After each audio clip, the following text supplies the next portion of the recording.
case you need to go, they do have a public restroom out here. And we do have some public parking, which is nice. And this is the Illinois State Museum, Lockport Gallery. And we're about to head inside of there.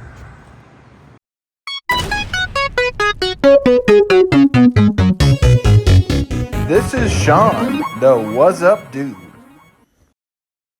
And right here we do have a statue. I'm not sure exactly who it is, but it's right in front of the museum.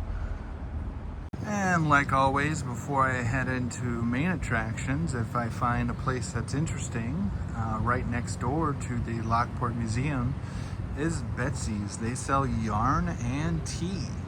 I did go inside of here and took some photos so you can see what they have to offer. But they have a lot of different teas, exotic teas, and a lot of cool signs, and a whole string of yarn.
Lockport does like to stay interactive. This is MI-895 citywide hunt for the Infernal Crystal. So all around the city you can look for these kind of signs and unlock characters and things in the map and collect all 40 cards from secret locations. And we're gonna head inside. Alright, so we do have some robes. The tribes that were here, that was 300 years ago. And they're painted robes, that's what this exhibit is. This is one of them right here. So they made these, and then we're gonna show you different tools they use to make the robes. And this is their story of what they used to do in Lockport.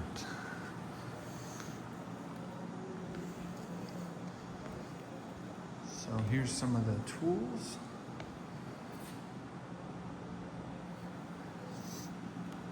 So these are painting tools. They have painting tools, hide scrapers, and hide fleshers. And these are 17th and 18th century tools that they would use. And then we have telling a story about the tribe. There's a couple more pictures of the robes that they would design. Very beautiful artwork. These are mid-17th, 18th century. This is one of the chiefs. And their paintings that were made to be put into the museum. One nice thing about this museum is that it is a satellite for the main capital of Springfield.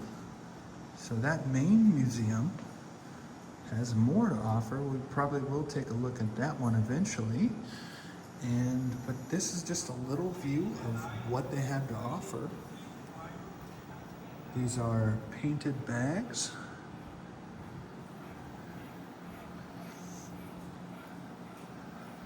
once again, we hunt deer.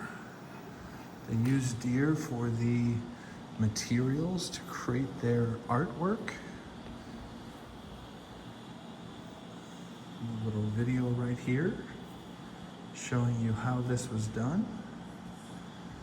As you can see, they put the deer fur up on a rack, and then they let it dry out, and then they would, just like they're doing, they would flatten it out so it's kind of a canvas to paint on. And then once they're ready, they will paint designs and different architecture or pictures. So there's still people that do this today, but the tribes that were in the area in the 1700s and the 1800s, they would do this all the time and display their artwork.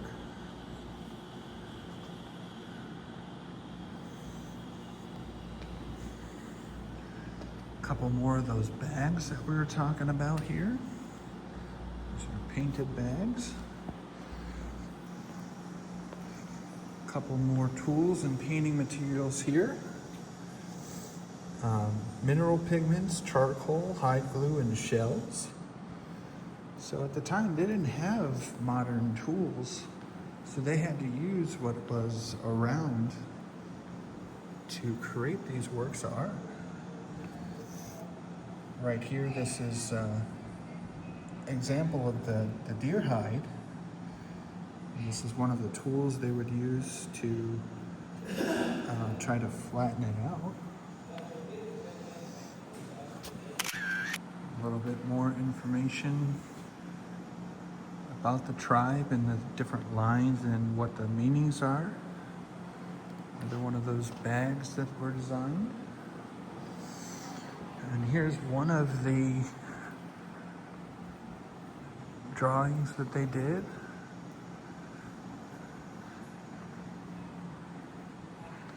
So this was all done on the deer hides.